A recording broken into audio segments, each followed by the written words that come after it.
My father pushed me off a cliff when I was just 3 years old, because that was the only way for us to learn how to fly. Hundreds of years ago, the Dark Fae were spread across the entire world, whether it was the peaks of snowy mountains or the depths of tropical rainforests.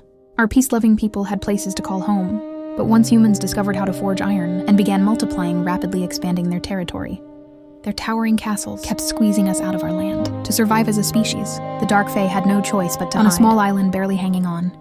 Those children should be soaring over the trees and rivers.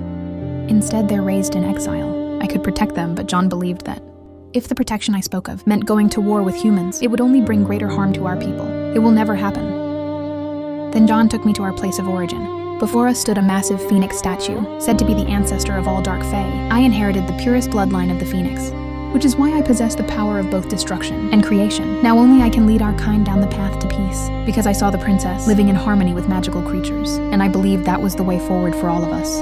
I have no doubt she has chosen her side.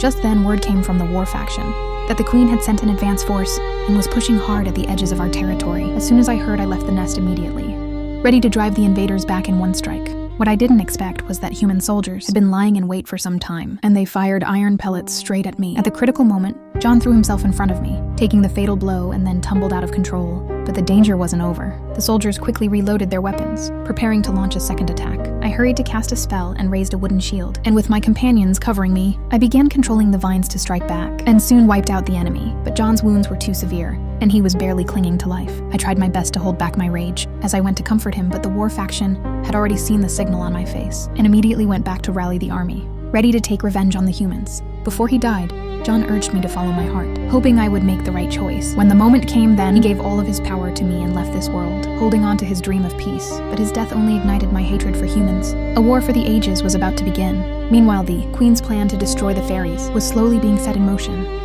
Subscribe.